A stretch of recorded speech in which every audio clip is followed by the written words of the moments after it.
Assalamualaikum warahmatullahi wabarakatuh. Kami dari kelompok 3.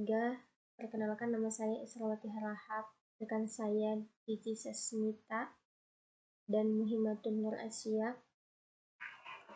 Kami dari kelompok 3 akan mencoba memaparkan hasil diskusi kami, yaitu Client Presentation Letter. Di sini ada definisi Client Representation Letter, yaitu merupakan surat yang dibuat oleh klien dan ditunjukkan kepada PAAP yang berisi pernyataan mengenai beberapa hal yang penting, seperti bahwa manajemen menyadari merekalah yang bertanggung jawab terhadap kewajaran penyajian laporan keuangan perusahaan sesuai dengan prinsip akuntansi yang berlaku umum di Indonesia atau standar akuntansi keuangan. Yang kedua, bahwa semua data catatan akuntansi, notulen rapat direksi dan pemegang saham, serta informasi-informasi yang diperlukan dalam pelaksanaan audit, seluruhnya sudah diperlihatkan kepada akuntan publik dan tidak ada yang disembunyikan. Selanjutnya, ada penjelasan mengenai pos-pos laporan keuangan, misalnya piutang. Yang kedua, aktiva tetap, di mana tercantum neraca semuanya merupakan milik perusahaan dan dicatat berdasarkan harga perolehannya. Yang kedua, hutang yang tercantum di neraca betul-betul merupakan kewajiban perusahaan dan tidak ada hutang atau kewajiban kepada pihak ketiga yang belum dicantumkan di neraca. Kemudian, ada yang menyatakan atau tidaknya aktiva perusahaan yang dijadikan jaminan atas kredit yang diperoleh dari bank. Jika ada aktiva yang dijadikan jaminan, harus dijelaskan aktiva apa saja yang dijaminkan dan kepada siapa. Terus yang kelima, menyatakan ada atau tidaknya kewajiban bersyarat atau kontingen liability per tanggal neraca, yang menyatakan ada atau tidaknya transaksi hubungan istimewa atau related party transaction dengan perusahaan induk atau holding company atau perusahaan afiliasi. Yang ketujuh, menyatakan ada atau tidaknya kejadian penting sesudah tanggal neraca yang mempunyai pengaruh yang penting atau material terhadap kewajaran laporan keuangan, misalnya terjadi kebakaran sesudah tanggal neraca namun sebelum laporan akuntan diterbitkan. Selanjutnya dijelaskan oleh rekan saya Muhimmatun Nur Asia. Selanjutnya, manfaat CRL.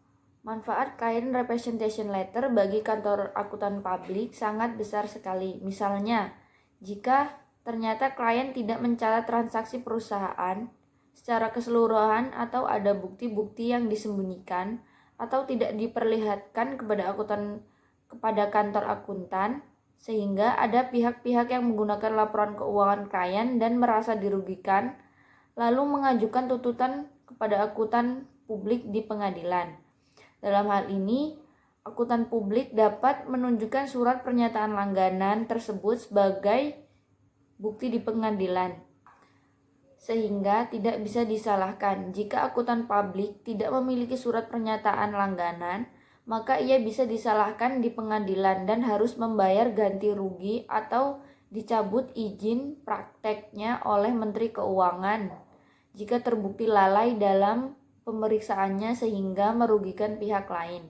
Selanjutnya, isi CRL. Yang pertama, pengakuan manajemen mengenai tanggung jawabnya untuk menyajikan lapor keuangan secara wajar, posisi keuangan, hasil usaha, perubahan ekuitas, dan arus kas sesuai dengan prinsip akuntansi yang berlaku di Indonesia atau basis akuntansi komprehensif selain prinsip akuntansi yang berlaku umum di Indonesia. Yang kedua, tersedia catatan keuangan dan data yang berkaitan. Yang ketiga, kelengkapan dan tersedianya semua notulen rapat pemegang saham, direksi, dan dewan komisaris. Yang keempat, tidak terdapat kesalahan dalam laporan keuangan dan transaksi yang tidak tercatat. Yang kelima, informasi mengenai transaksi antar pihak yang memiliki hubungan istimewa dan piutang atau utang antar pihak yang memiliki hubungan istimewa. Selanjutnya akan dilanjutkan dengan rekan saya. Isi CRL yaitu ketidakpatuhan dengan pasal-pasal perjanjian kontrak yang mungkin berdampak terhadap laporan keuangan.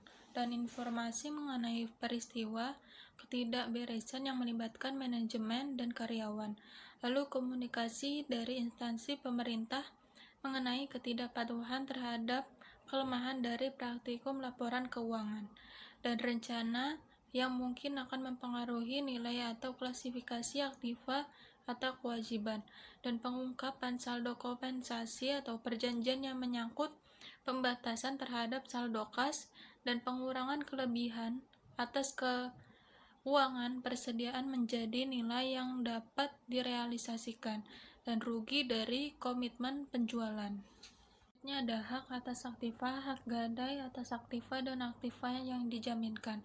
Perjanjian untuk membeli kembali aktiva yang sebelumnya itu dijual, lalu rugi dari komitmen pembelian untuk jumlah persediaan yang melebihi kebutuhan harga pasar, dan pelanggaran hukum atau peraturan yang dampaknya dipertimbangkan untuk laporan keuangan sebagai dasar hukum yang bersyarat. Berkewajiban lain dan laba atau rugi bersyarat yang harus diungkapkan, dan tuntunan yang tidak diungkapkan meskipun telah diberitahukan kemungkinannya oleh penasihat hukum klien, dan hak atau perjanjian pembelian kembali saham perusahaan atau modal saham yang disosialisasikan, hak pembelian saham, konversi, dan persyaratan lainnya. Sekian presentasi dari kelompok kami, kurang lebihnya kami mohon maaf. Wassalamualaikum warahmatullahi wabarakatuh.